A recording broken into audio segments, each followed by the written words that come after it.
about cooking, all about nutrition, and all about you. Enjoy the show. Today's show brought to you by the Metabolic Makeover Program. Find out if you have weight loss resistance and how to heal it naturally. Today's show, Beet Kvass.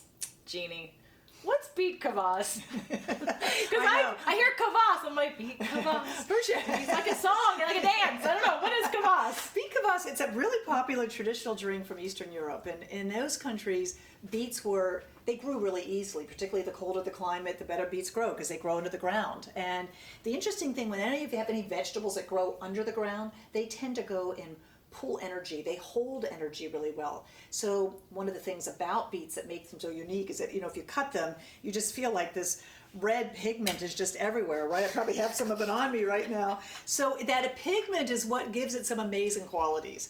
And so the Russians learned to, well, a lot of people up in the Eastern European learned to make a tonic out of it because it was something that was relevant and something that was always available. So we're going to make this tonic, and I'm going to teach you a little bit about fermented foods, and this is a great foray. So if you're somebody that's not quite ready to get into making a sauerkraut and you don't want to do something that seems too complicated, this is super simple. So kvass is always fermented? It's always fermented. And is it always beet? It can be beet and a little bit of bread. Sometimes they'll put bread in it to help ferment it. Bread, yeah. Because of sourdough bread, has naturally some things that will help to culture it. But in the case that we're doing today, this is bread-free. No bread. Just paleo. Beets. Yeah, beets. Paleo. Mm-hmm. All right, Beet Kvass, let's go. So let's go ahead and do it. So for a couple things, there's only 4 ingredients that you need. So because you don't want to experiment in a big, kvass tank, just start with a pint jar, which is 2 cups.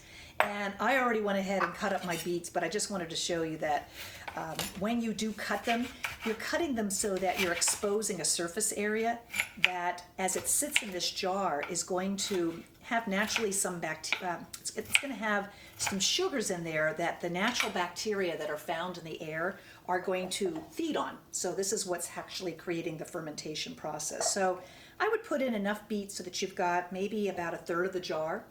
And then to that, we're going to go ahead and add some water. But let's put a couple of things in there that are going to help to filter it. So one of the first, help to give it a little bit more oomph.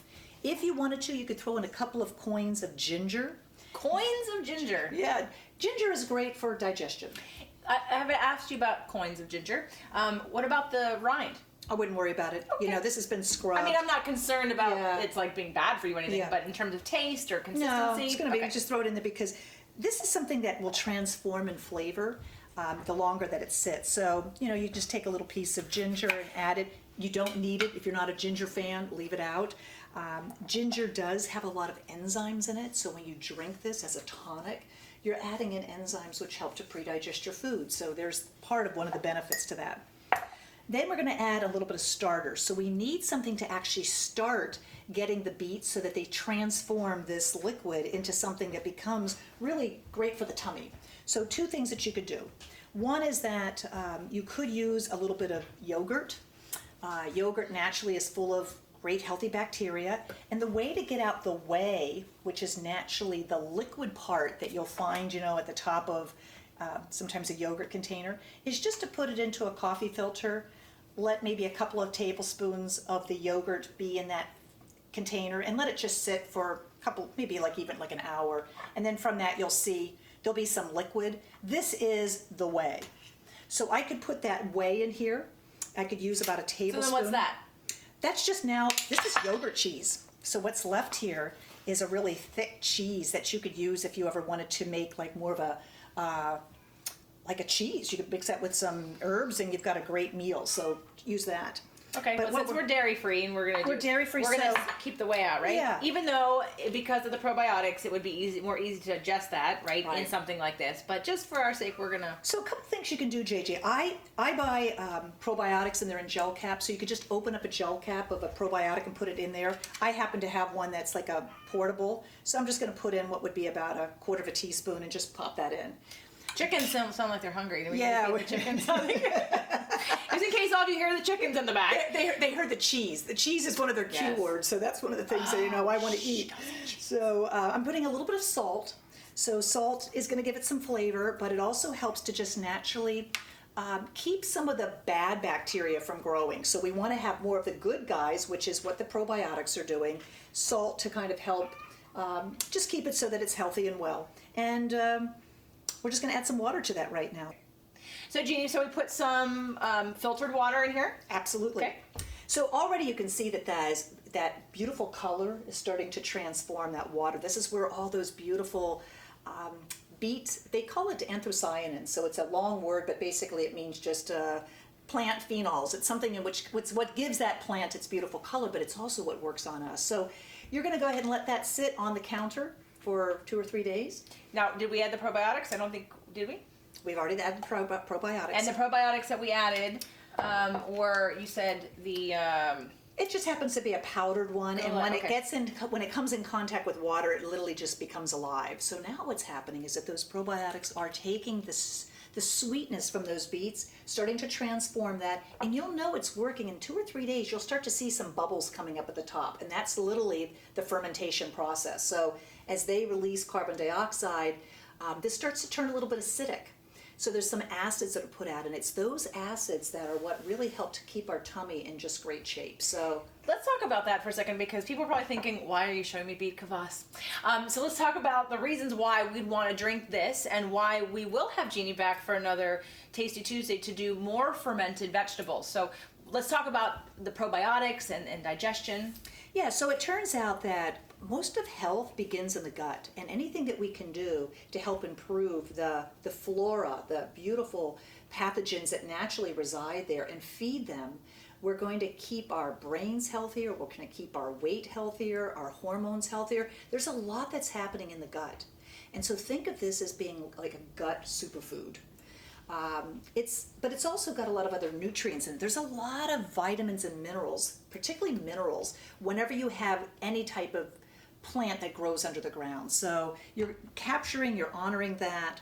And I think the best way is tasting it, JJ. So once you have let this sit for 3 days, you can then put it into a container. And a great way that the Russians often start their morning is with like a little toast, a little tonic. In fact, they'll go to little, we stop at Starbucks, they stop and they get their Beet Kvass in the morning. And, I don't quite know how to say hello in Russian, but this is cheers. Hello. Salute. Salute. Salute. You know how to do that in Italian, right? So let's just try a little bit. Yeah, it's tangy. It's tangy. It's almost like a kombucha made of beets. Mm-hmm. Tastes a little vinegary, but if you like a kombucha, this is a great one to get started with. Very easy to do. And let me give you just one more tip, because we're all about, helping to be thrifty. So once you've made this and you've let it sit for 3 days, decant it. So you could put it into a container just like I did. Then you're just going to do the same thing. Add more water. With the same just keep the same, already in there. Keep the beets that are here, because they're ready to go ahead and give you another, they do double duty. So put a little bit more water back in. You don't need to go and put more probiotics. Because it's already in there. It's already in there, but you could save just a little bit of this. This would be your starter now. So you could just put a dash of that, and now you've re-added in the bacteria. So you let that sit on your shelf, let that sit for 3 days, decant that, start all over again now, next time starting with a beet. So start the process. And what would you do with these beets that, have maybe been used twice? You could chop this up, and put it into a salad. You can throw it into your compost. My chickens, will actually nibble on that a little bit. So nothing goes to waste, folks. You can just eat them. Yeah, you can. Could I roast them? Yeah, you could do that. They've lost a little bit of their vitality, but if you put a little bit of oil on and just let them roast, you're still going to get. Well, I'm getting some fibers from here, and there's still antioxidants. I'm all in about here. Recycling everything we can, so nothing goes to waste. So. All right, so try your Beet Kvass and let us know what you think, and you'll have much better digestion and immunity and a pink tongue. To your health. The Fit to Love podcast show offers you 6 days a week of helpful content to achieve the happy life you deserve. Movement Mondays and Tasty Tuesdays are weekly video casts, while Wellness Wednesdays, Thoughtful Thursdays, Freedom Fridays, and Sexy Saturdays are audio-only shows themed every week to address your holistic life and needs. If the show inspired you, we would love for you to share it and subscribe. Thank you so much for joining us today. Head on over to fittolove.tv for recaps of every show, resources, and to join the community. That's FIT, the number 2, LOVE.TV. Have a fit and fabulous day.